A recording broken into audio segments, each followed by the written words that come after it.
America જેટલો બહારથીને સુંદર અને સુખી દેશ દેખાય છે, એટલા જ એના કાળા રહસ્યો એ દેશની અંદર છુપાયેલા છે.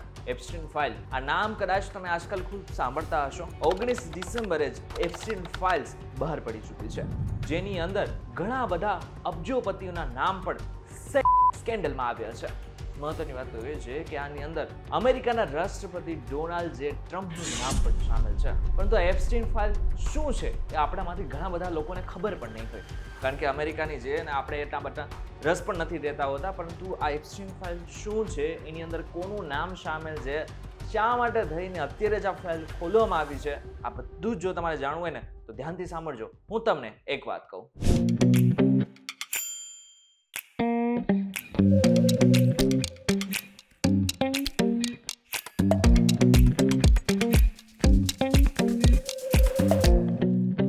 એક વાત કહું, આપનું સ્વાગત છે અને હું છું આપનો દોસ્ત કરણ ચરોતરા. જેફરી એપ્સ્ટીનનું નામ અત્યારે દુનિયા બધી જ જગ્યા ઉપર ચર્ચાઈ રહ્યું છે. અમેરિકન જસ્ટિસ ડિપાર્ટમેન્ટે ખાસ કરીને 19 ડિસેમ્બરે હજારો પાનાની એક ફાઇલ બહાર પાડી છે, જેની અંદર ઘણા બધા ફોટોઝ, દસ્તાવેજો, ઘણું બધું છે. પરંતુ બધું જ જાણીએ એની પહેલા આપણે એ સમજવું પડશે કે આ જેફરી એપ્સ્ટીન છે એ છે કોણ. જેફરી એપ્સ્ટીન એક અમેરિકન ફાઇનાન્શિયર હતા, જેમનો જન્મ 1953માં થયો.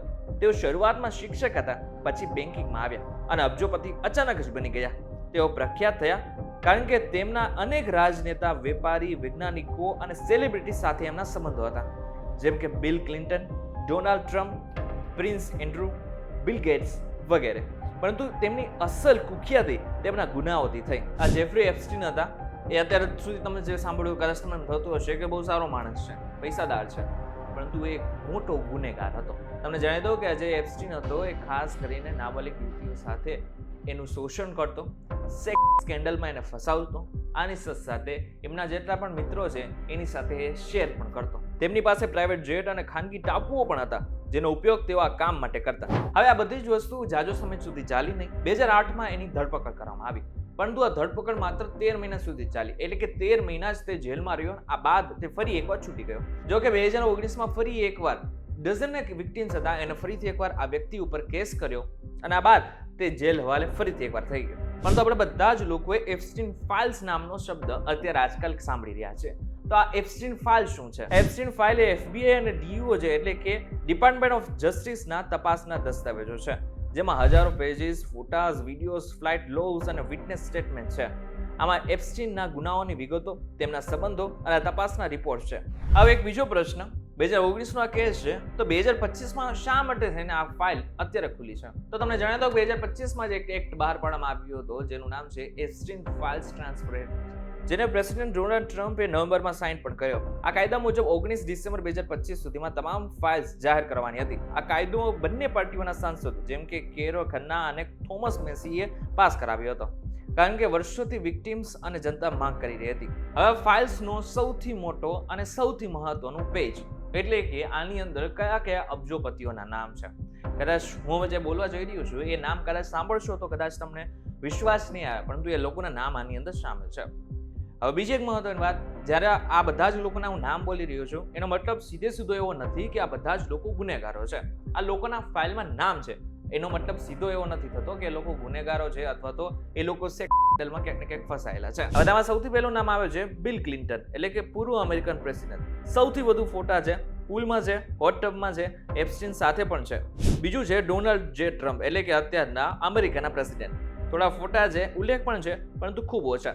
એક ફોટોમાં એપ્સ્ટીનના ઘરમાં તેમનું એક પુસ્તક પણ દેખાય છે, પરંતુ ટ્રમ્પે કહી દીધું હતું કે તેઓ 2004 પછી એની સાથેના સંબંધો બધા જ તોડી નાખ્યા હતા. ત્રીજું નામ છે એ છે પ્રિન્સ એન્ડ્રુ. ફોટા છે જેવા તે લોકોના ખોડામાં આડા પડેલા છે. ચોથું નામ માઇકલ જેક્સન, એટલે કે પોપ સ્ટાર, એપ્સ્ટીન સાથે અને ક્લિન્ટન સાથે પણ છે. અને આની સાથે સાથે મિક જેગર, ડાયના રોસ, ક્રિસ ટકર અને અન્ય નામો પણ છે, જેની સાથે સાથે વુડી એલન, સ્ટીવ બેનન, બિલ ગેટ્સ અને એલોન મસ્ક. અને આ બધા જ લોકો એવા છે કે જે લોકોના ક્યાંક ને ક્યાંક નામો જેફરી સાથે જોડાયેલા પણ છે અને અરબોપતિઓ પણ છે. હવે કઈ જગ્યા ઉપર આખે આખું સ્કેન્ડલ ચાલતું હતું? તો એક ટાપુ છે કે જેને જેફરીએ અગાઉથી લઈને રાખી દીધું હતું. લિટલ સેન્ટ જેમ્સ અને US વર્જિન આઇસલેન્ડમાં એક ખાનગી ટાપુ છે, જેને એપ્સ્ટીને 1998માં ખરીદી લીધો હતો. લોકો તેને પેડોફાઇલ આઇસલેન્ડ અથવા તો ઓર્જી આઇસલેન્ડ પણ કહેતા હતા.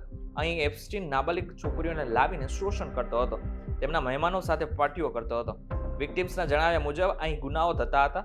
એપ્સ્ટીનના મોત પછી આ ટાપુ વેચાઈ ગયો છે અને હવે ત્યાં રિસોર્ટ બની રહ્યો છે. આ બધામાં છેલ્લો એક મોટો પ્રશ્ન, એપ્સ્ટીનનું જે મૃત્યુ છે એ કઈ રીતે થયું? 2019માં તેની ધરપકડ કરવામાં આવી, પરંતુ ધરપકડના થોડા દિવસો બાદ જ એની લાશ મળી હતી. જેલની અંદર જ એની લાશ મળી હતી. મહત્વની વાત તો એ છે કે લાશ કઈ રીતે મળી હતી? એવું લાગતું હતું કે આ વ્યક્તિ એટલે કે જેફરી છે એને આત્મહત્યા કરી લીધી છે, પરંતુ ઘણા બધા એવા સૂત્રો કહી રહ્યા છે કે એની કોઈ જ આત્મહત્યા નથી થયેલી, એની હત્યા કરવામાં આવી છે. એની પાછળનું કારણ એ છે કે જો એ વ્યક્તિ જીવતો રહે તો ચોક્કસ આગળની તપાસમાં ઘણા બધા બીજા લોકોના નામ પણ સામેલ આવી શકતા હતા, બહાર આવી શકતા હતા, જેને કારણે બધા જ લોકોને તકલીફ પડી શકતી હતી. પરંતુ 2024ની અંદર એક મોટી ફાઇલ જાહેર કરવામાં આવી હતી. એની અંદર પણ એ જ સાબિત થયું હતું કે જેફરી હતો એને આત્મહત્યા કરેલી હતી. પરંતુ આજે પણ એક રહસ્ય રીતે જ બધી વસ્તુ જોવામાં આવી રહી છે કે એની હત્યા કરવામાં આવી હતી કે પછી એને પોતાની રીતે જ આત્મહત્યા કરી લીધી હતી.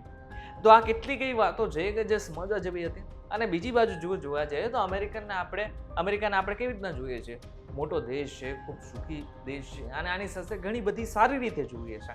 પરંતુ જ્યારે એના ડાર્ક સિક્રેટ જોવા જઈએ ને ત્યારે એટલા બધા છે કે કદાચ તમે વિશ્વાસ પણ નહીં આપે. ત્યારે આજના ખાસ વિડીયોમાં તમે જાણી લીધું હશે કે એપ્સ્ટીન ફાઇલ શું છે, આની અંદર કોણ કોણ સામેલ છે, જેફરી એપ્સ્ટીન કોણ હતા અને એની સાથે આખો મુદ્દો શું છે, તમે બધી જ વસ્તુ જાણી લીધી છે.